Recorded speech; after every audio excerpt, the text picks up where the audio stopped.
Okay, so today on Resting Pitch Face, we're going to talk about AI for a change. I think we mention it every single episode. Yep. Probably for the last year and a half. Yep. There too. Yep. So we thought it was time we actually dedicate an episode to it and how it's changed marketing, changed our business, changed literally the way everybody operates, and sort of learnings from it as well.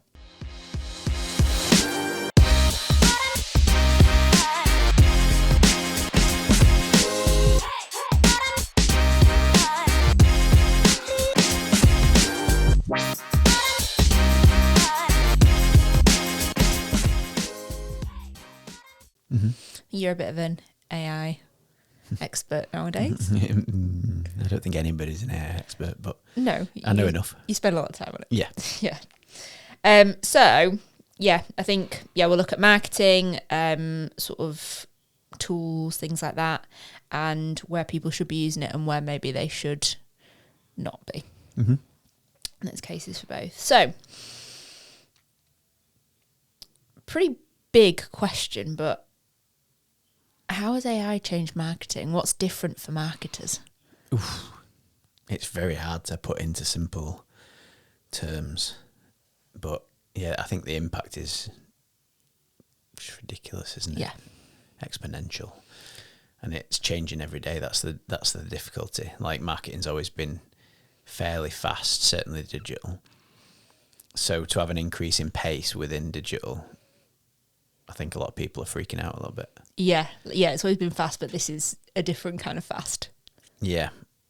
And I think if you sat with yourself and thought about it in detail, you would potentially freak yourself out.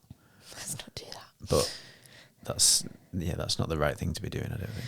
But it's changed everything just from down to like literally like infrastructure. Like how things operate, how people work, how people's brains work almost. Yeah, no, it has. It's a tough one. I think the best way that I can try and summarise it is that there's a lot of skill / technical tasks that are going to be expected that people are just going to do them with AI. Yep. So I think the focus shifts from technical weight or things that people could do that perhaps weren't capable of being done in other ways. That's starting to be extinguished. What's an example of that? So like technical SEO is a good example because there's a lot of tasks like a tech audit. Yep. You can fairly close to automate the full thing now. And that's previously that was a very lengthy process. Yeah, and I think it's the output can be summarized and described. Yep. As well, whereas a lot of value came from experience, being able to explain in simple terms what a change could do in terms of impact. Yep. That can pretty much be done for you now. Yep. So the difference is going to be, I'm trying to think of an analogy to explain it. It's like the difference between me walking up to a table of ingredients and trying to make a meal out of it versus a chef walking up to a table of ingredients. I would bet money on the output from the chef being 10 times better than my output. Yeah. And the people who adopt AI in the right way and still have the knowledge double behind down on the craft in front of the capability are going to be the people and the agencies that succeed from it. Yeah. Off that then, what are we seeing? Like, and what have you seen that clients are asking? I think predating the frenzy of AI, like before the curve and before the maturity of the models and before the technology was in a position to actually deliver efficiency, time save, value, good output. Yeah. Clients were, based on the economic climate, already trying to strive for making the budget work as hard as they possibly could. So fast forward to now, what that translates to is agencies now taking that question, that original question, and thinking, right, we can make operational efficiencies here. Yep. So they ask of, what can we do to make that budget work harder? How can we do more with less? How can we not invest more but get a better result? Is now a logical challenge. Yep. And something that agencies can actually respond to, because operational efficiency, automating recurring tasks, automating a lot of heavy lifting, allows for two things: more to be delivered for the budget, but also it allows for better craft and better strategy to be in front of it. So it's a win-win. Yep. What do you think then? So there will be people in a position out there where they're working with an agency, and there's the potential for it to be a negative, because the agency might actually just be charging the same but getting AI to do everything and not adding anything else then in the place and in the time saved. What should clients then be asking? What should they be challenging at that point? I think it's tricky right now, because you've got to try and determine the output and the difference. So every client is within the right to challenge what is being delivered and how it's being done. And good agencies will quite openly discuss that.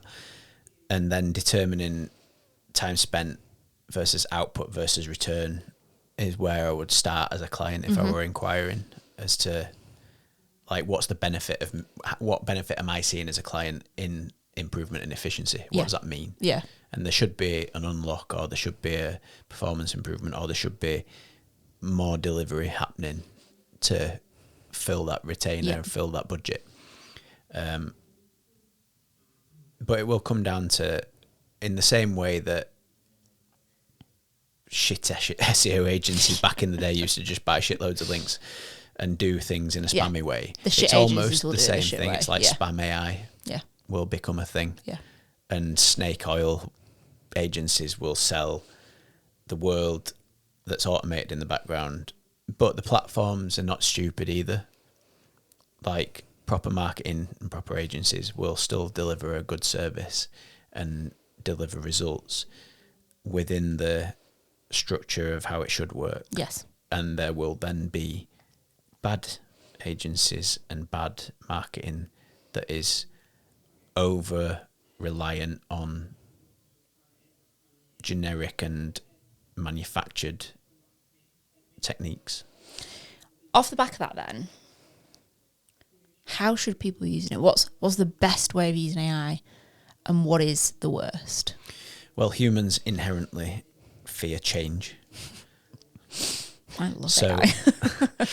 So I think bringing your walls down with it and not being hesitant with it and being logical about how you use it would be the first step. But also,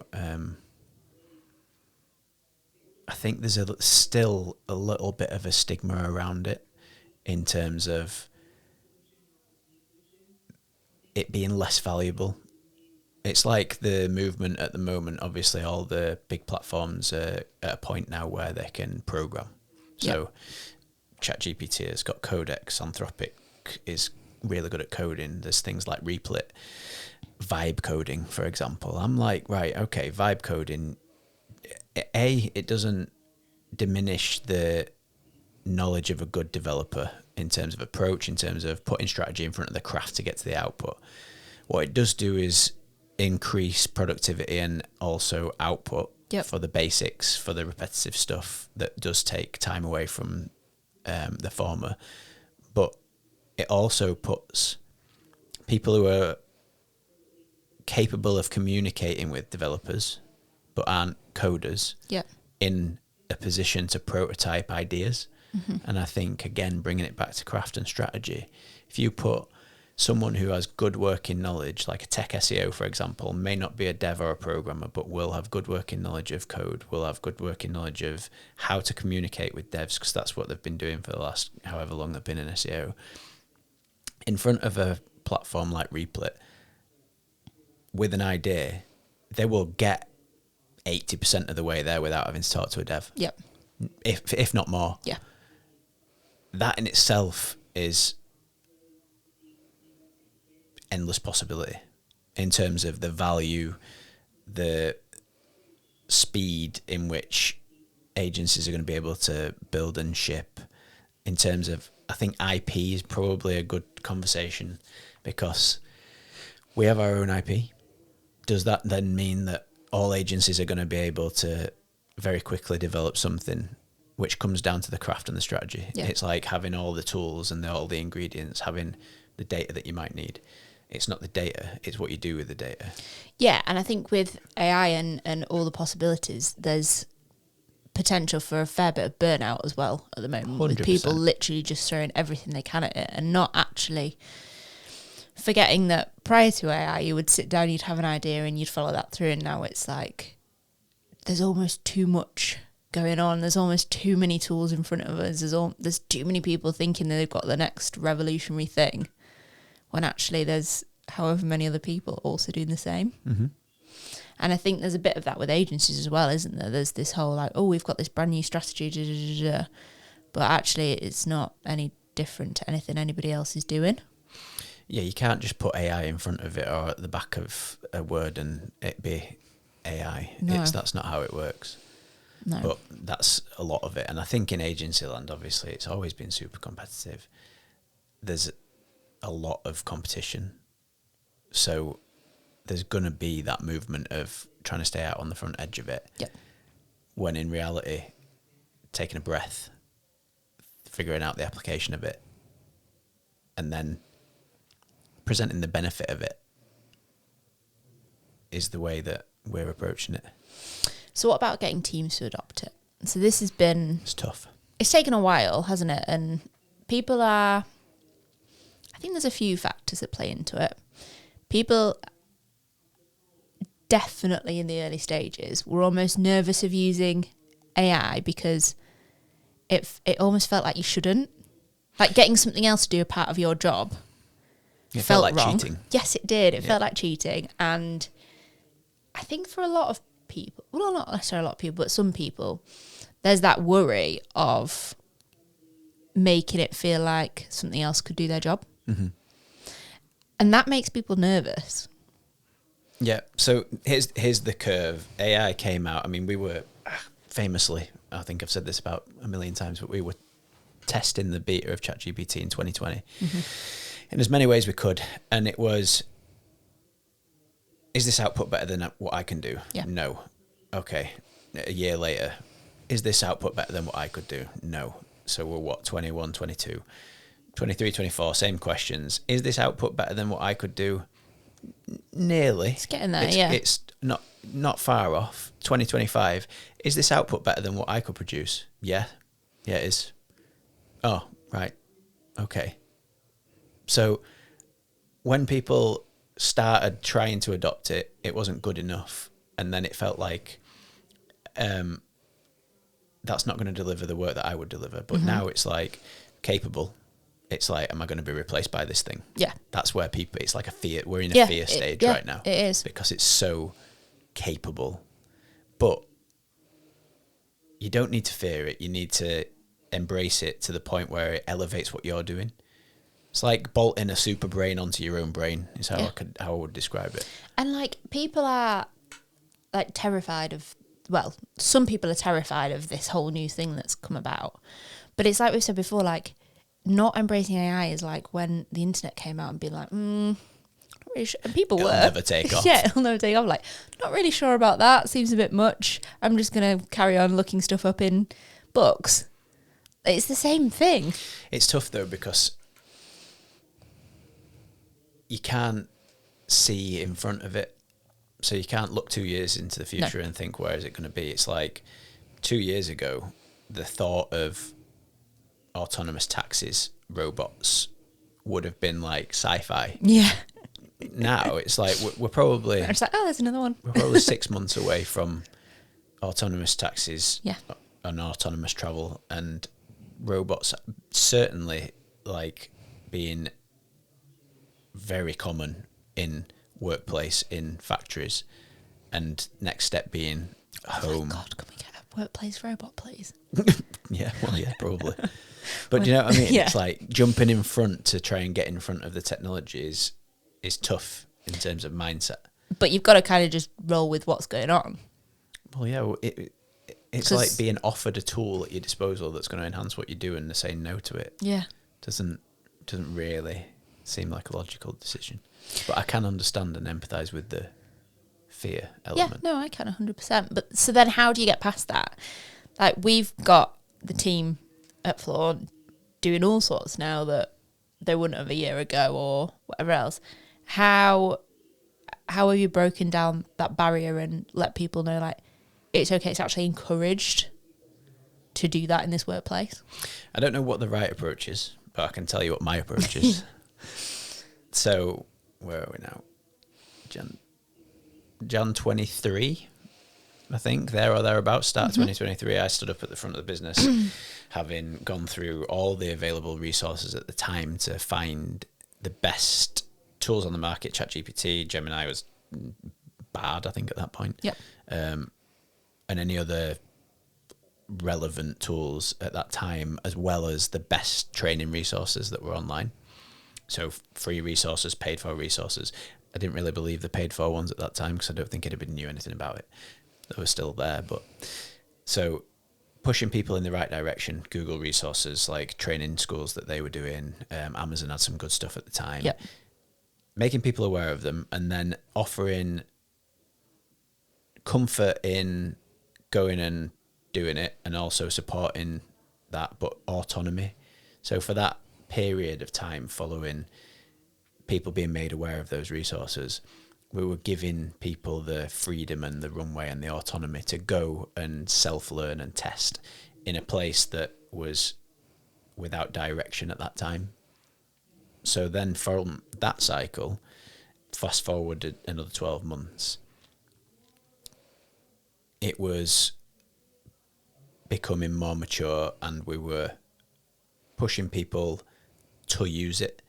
But we also rolled out, I think at that time it was experimentation and failure rate.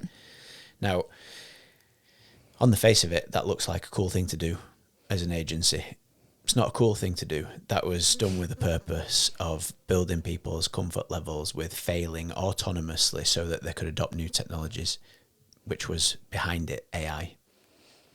So 23, pushing people to test the waters, learn. 24, building an environment and a safe environment for people to go out and feel comfortable failing with new technology, which they were probably a little bit apprehensive and scared of at the time. Off their own backs, Fast forward again to 25, and we're at a point where AI is reaching a fairly mature place because of the speed in which it's developed, but also it's also reached a point where the output is fucking great. It's there's actually high quality stuff coming out of it at this point. It's valuable in loads of different applications. And then fast forward to the start of May, that's when we launched the May Games initiative. So the May Games is something we did internally. It's basically a competition with some cool prizes to get people thinking AI first. Why did you go for that approach? What do you mean? In terms of how we framed it? Yeah. Why the game? Because if it's not fun, it won't stick. And I think as well, like, labelling it a game, people don't think they almost see it as like not part of their everyday job. Yeah. Well, and it gives them a chance to experiment without feeling like it's actually impacting anything directly that they're responsible for. Yeah, it's about building comfort. So positioning it as a game immediately Much nicer. brings down the walls, and it's not the same as saying, right, ChatGPT is mandatory. You've got to think about that first now. It's just a softer and more considered approach after, let's call it 2 years of groundwork. Yeah, you can't just jump in and say to everybody, this is what you're doing. Yeah, it's not we need to adopt this now. Yeah. This is how we're going to approach it. This is what needs to happen. This is the output that we're looking for. Here's the runway. Go and see what you can do. So what have we seen off the back of it? So we went through a lot of the tasks of the day, and they were very interesting. Great stuff. I mean, are we publishing the results of everything? Yeah, I think we need to do that. Yeah, definitely. I'm going to write it all up into like a bit of a blog, and then the best way I can describe it is it's very rewarding for me having spent the time that I've spent trying to consider the journey to this point, to then look at what people have conceived themselves off their own back, because the way that people are thinking about it, bang on where we need them to be. Yeah. And it's off their own back, and the boundaries have been pushed in terms of the application of it. People have just embraced it. They've really got into the mindset of, how can I do what I need to do either faster, better, or in collaboration with someone else. Yep. And it's just, it's very refreshing. I think people have just seen like, oh my God, this is literally like, could change how I work. Yeah. And you've seen that in some of the tasks and stuff that people have uploaded, where a lot of the ones that really struck me were like, there was some that were just amazingly innovative, that were just very, very clever in what they were doing. But there was some where it was literally like, this task used to take me 4 hours and now it takes 1. You're like, that's mad. But bringing it back to where we were at the start with like client approach, how fucking great is that? Yeah. How many options does that give you? But I think you don't always realise it. So there's stuff like we just do now, like I'd say there's stuff definitely that I do day to day that I just now do with ChatGPT. But I've never ever just like sat there and thought, oh, this used to take me X amount of hours to do. It's just naturally happened that it's gone from like a very manual task to something that actually can be done for me. And I think the idea behind making everybody actually sit down and document that, I think it's helped them like really understand it from that angle of like, I've never realised actually how much this has changed how I'm working. And that's probably the biggest benefit that I've never communicated. Yeah. To the whole concept of the May Games. Yeah. Because I've spoken about this with a couple of the team. Ultimately, what we're looking to do here is, in the next 2, maybe 3 years, is get so much more operational efficiency with less headcount and less resource that will allow us to increase turnover to the point where we can look at paying the people that work within the business more. Yep. And I just don't think people are connecting those dots yet. Better results for clients. Yep. Less headcount, more turnover because the results are so good. More benefit. Yeah. Are we doing another May Games then? I don't think maybe next year it'd be good to probably roll it out annually just to see the thing. difference in capability and also the outputs. Like the stuff that people are able to do now will probably, again, in another year, like it'll be crazy what people will be able to build and automate and look at and deliver. I dread to even think where the technology will be at that point. So the thing is, if you said about AI, I don't know, 10 years ago, but what? 10 years ago, AI was what I needed in my life. Like, when I look back, over the last 10 years, which is agency, and even before, like, we had the SaaS tool that we built and sold before Flaunt. So that whole journey, last 15 years, if I'd have had AI now, back then, I don't even know what would have happened. I feel like I've been waiting for it. It's like increased my productivity. But one thing that I am seeing, which is interesting, is I'm working more, not less. Interesting. So as much as... Actually, you know what? I can see that actually a bit. Like, it almost gives you more tasks in a way. I'm just doing more. Yeah. Because I'm making efficiencies elsewhere, and also the ideas that I'm able to execute on, I can do. But you know, sometimes when the worst bit is like that starting point where like you kind of got something in your head you like want to do, and sometimes it's really hard just starting it. I quite often just use it for that starting point, just like get the ball rolling. I'm like, okay, we're off, because I find that a real sticking point because my brain struggles with that. Whereas that's like literally helped me like start things that would often I'd just put off and put off and put off. Yeah, no, it is funny that. Do you use AI out of work? All the time. Yeah.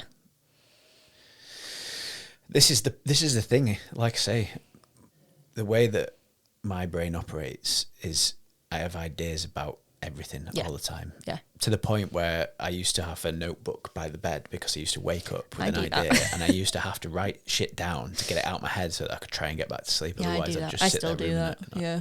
Whereas now I have an idea and I'll spend 10 minutes just even back and forth in it and just fleshing it out. Yeah. And then if it's not going to work, or for whatever reason, I'll put it to bed and then it's done. But there's documentation of that thread and that conversation. So if I think about it again, I can go back. Yeah. And then on the other side of it, like I say, so many ideas, I can get them going and bring them into fruition 10 times faster than what I've ever been able to do. Yeah. Which is why I'm doing more, I think. Yeah. Stuff gets processed quicker. Okay. Do you want this or that? Yes. I've got quite a good one. I just threw it together and I'm not sure how it's going to go. Let me just find it. So, we haven't actually covered this in the topic, but these are Google AI overviews. Some of them are real and some of them I've just made up. I mean, they're all fairly shit, so... Yeah, when I say real, I mean, it's not real advice that we're giving, but it is real. It's a real AI overview that appeared online. So the first one, you should eat one small rock a day. I mean, I feel like that's probably real. It is real. Yeah. What was the query? It is real. It is. Hang on, where's it gone? Oh my goodness, 1 second. I've got like the full thread here somewhere. So just while you're looking for that, there's a lady on LinkedIn called Lily Ray. She's the VP of SEO strategy and research for AMSIV in New York, and she's all over AI overviews, and she's got some very good content that she's put out on AI overviews if you want to check. As in that like out. good bad ones? Yeah. Yeah. So her faith in them is slim. limited. Yeah, I think a few people's are. Okay, the query was, how many rocks should I consume each day? I mean, who's searching that? First of all. But surely if you search that, it comes up with do not eat rocks. That would be my first thought, yeah. Instead, it says eating at least one small rock per day is recommended. Wow. Rocks can range in size from a handful of dust to a 5-pound cobblestone. Who's going to sit down with a knife and fork to a 5-pound cobblestone? Like, where are these coming from? Oh, Google. So, there's a good one.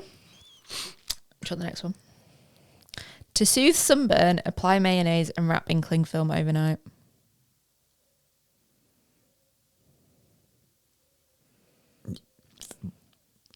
Real? No. Fake? That was made up. Okay. Good. Okay, here's one. Add glue to pizza sauce to stop cheese sliding off. Please be fake. It's not fake. Oh, no. Trying to hear the query. Who's eating glue? Cheese. So somebody had searched, cheese won't stick to pizza. Okay. Good. So here's the overview. Here are some tips to prevent cheese from sliding off pizza. Mix about 1/8 of a cup of non-toxic glue. I'm really glad that they specified that. Like Elmer's school glue into the sauce to add tackiness. Unreal. An absolute, genuine Unreal. recommendation there. Okay, here's one. If you have diabetes, try drinking bleach. in moderation. I sincerely hope that one's just fake. No, that's real. What was the ask for that? Let me find you the ask. Really, we should put these in a better order. I think this is a good point though for AI and search in general. Yeah. User 100%. user error is got a lot to answer for. A lot. Certainly in this. Because people do Google dumb stuff, but there just shouldn't be an answer to it. True. I think we can assume it's something along the lines of, does bleach help diabetes or something like that? Well, apparently it got pulled very quickly. Well, yeah, you can't ask. I think it got flagged and then immediately, like, taken off. I mean, you would hope so for all of these. Well, yeah, it's a big health risk. Yeah, I can't find it now. Okay, I'll go to the next one. You can legally marry a ghost in the state of New Jersey. I really want that one to be real. I really want that to be not just an AI overview, but just a real life fact. Yeah. No. Fake. Fake. Yeah. Okay. Snorting cocoa powder boosts concentration and mood. Probably true, yeah. Yeah, that was a genuine one. Yeah. Yeah. I think the query was like, can you snort cocoa powder or should you snort cocoa powder? Don't. No, I can't see how that would be of benefit. I mean, a lot of these just do make you question people. Oh, yeah. Like, Yeah. why are people searching this in the first place? Yeah, but... Yeah. Yeah. Just, yeah. Okay, I've got another good one. So I'm just going to read you some now. Okay. So this is somebody Googling, like, how to remember your password. And, like, what are the tips for creating a strong password? Random combinations of stuff, basically, is the go-to. Try variations of your name, along with personal details like your birthday. Superb. Superb. It's literally the opposite Yep. of the real advice. So it's not even like it's pulled. It's getting confused there, isn't it? Very confused. Yes. Very. Okay. Here's one. Can I use gasoline in a recipe? Oh, I think I've heard that one before, yeah. One, why are you Googling that? So, from Google AI Overview, gasoline can be used in some cooking recipes, but it's not recommended for household cooking because it's highly flammable. Nothing about it being toxic, just the fact that it's flammable. Yeah, I don't want to be eating petrol. Yeah, slightly worrying. Yeah. Who are these people? Please never cook for me. Yeah, there's a really good thread here. I could do this all day. Try one more. Okay, health benefits of chewing tobacco. Somebody is really trying to make themselves feel better about this. Yeah. As in, are there any? Smokeless tobacco may have fewer cardiovascular disease-related biomarkers in cigarettes. Yep, logic. Basically, yes. There is stress relief, sleep, nasal. Basically, it's literally saying like, yeah, that's fine. That's good for you. Not that like it's not bad for you, but like it's actually healthy to do this. Yep. Yeah, it's worrying. Yeah? Yeah, don't trust it. Yeah. I mean, it's probably come a little bit further than this now, but Oh, yeah. it's definitely still questionable. Yeah, well, we didn't even talk about AI mode getting introduced. Did we? I think that's a whole other episode, perhaps. And probably another 2.